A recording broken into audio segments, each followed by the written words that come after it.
is going to be a great day. I am Nikki G, your host, and welcome to the Lone Doctrine. I am your weekly dose of constructive food for thought. Have you been kind today? Have you lost your temper? Have you done something nice for a stranger? Have you allowed your negative thoughts to get the best of you? We've been discussing the importance of kindness, but sometimes being kind is easier said than done. Life can be heavy, stressful, and overwhelming.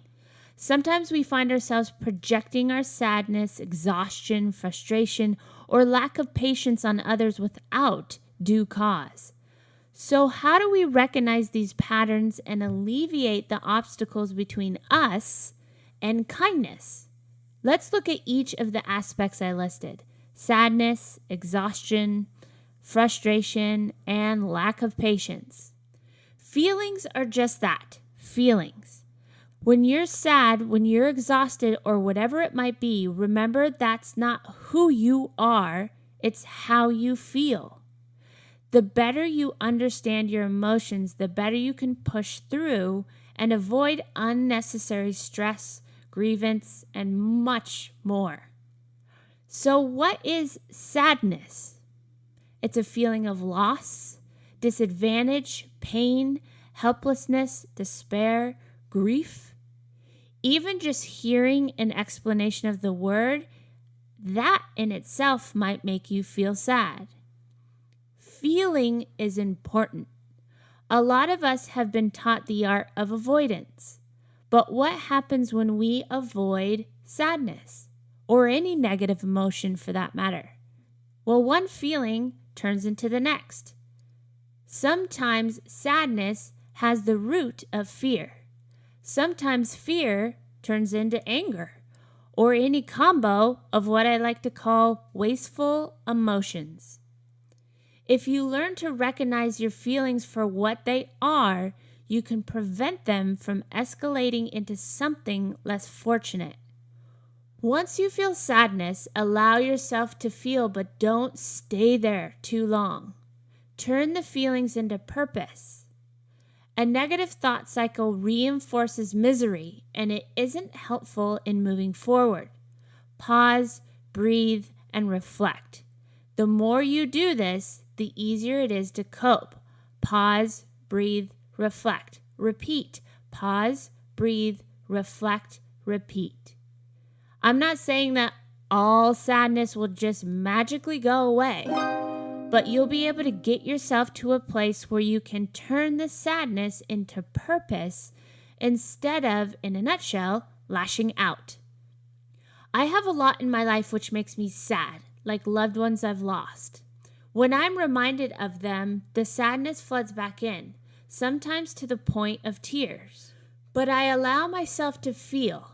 And then I remember to turn those feelings into purpose. Each and every day, I live up to my best potential in their honor. I turned my sadness into purpose. Difficult emotions are part of the human experience. Finding balance and not fearing your emotions will make you stronger, or as the quote says, courage doesn't exist without fear. Courage doesn't exist without fear. Here's another common obstacle to avoid and understand. Exhaustion. You're tired. You have work, family. Life can sometimes be exhausting. Heck, sometimes even vacations can be exhausting. We live in a highly demanding world that moves extremely fast. Being exhausted can make us act in all kinds of ways. It can make us edgy, less attentive, tired, and in some cases make us treat others unkindly. If you look up how to deal with exhaustion on Google, I'm sure you'll find a treasure chest of all kinds of tips. Getting more rest, eating right, avoiding caffeine, and so much more. But again, we're here to keep it real. All of those aspects are important, but sometimes life doesn't always give us the ideal situation in order to be diligent about living a healthy life. Now, is that an excuse? Maybe, but you do have a choice no matter the circumstance.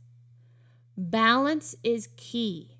Sure, you might not be able to sip your pina coladas in the Bahamas for the rest of your life, but you can find your own balance in getting your mind right in order to live a great life. You might go through a period of trial and error, but it's due time to find a better balance. This can be small moments you add up throughout your day that will compound into feeling less exhausted and less agitated. It can be as simple as allowing yourself a few-minute walk in the sun, avoiding late-night TV in order to allow your mind and body to properly wind down. You can darken your room completely. This actually helps your sleep patterns become more consistent and allows your body to function properly.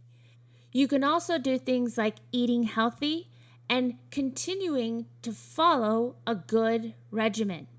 Now, I'm not a health coach, but I know the way we eat is directly connected to our mental well-being. You'll be pleasantly surprised on how the little actions can go a long way. So now we keep going and realize that any and all of these emotions can cause a chain reaction. What happens if we're exhausted? We most likely will be prone to frustration and a lack of patience. A lot of these types of feelings have what I like to call the root. You're avoiding the real feeling and it's chain reacting in many other unnecessary feelings such as frustration. If you ignore the frustration, then the pain that you experience from the root will intensify. This could lead to more sadness, more fear, or even depression. The biggest message you can receive from frustration is that whatever you're currently doing to satisfy your needs is not working, and it's time to make a change. In other words, if you find yourself getting frustrated easily, something much deeper is happening, and it's time to get to the root. Here's some tips in approaching frustration. Number 1, remember when you feel frustrated, it's a feeling that's telling you that your needs are not being met, and a different approach should be taken. It's your responsibility, not others, to meet those needs, even if it's someone else causing the frustration. Let me repeat that. It is your responsibility, not others, to meet your needs, even if the situation is being caused by someone else. Communication with yourself and others is key in order to constructively move forward. Stop blaming outside elements. Become more familiar with your own feelings and actions so you can appropriately communicate. You know yourself best. You can't expect others to know exactly what you're going to need. Identify the root. Is it fear or is it anger? Is it fear or is it sadness? Is it sadness or is it frustration? Frustration can make you feel as if you have little or no control over your surrounding situation or environment. It can also make you feel like giving up because you're exhausted. In order to change this feeling, you need to do something that satisfies the unfulfilled need. No, this doesn't mean you avoid it, because trust me, it will come back full force. It means getting to the root and taking positive action. For example, if you're frustrated because you're bored, you could fulfill the need by mental stimulation. If you're frustrated because you're angry, you can address what you feel as unjust and resolve the issue.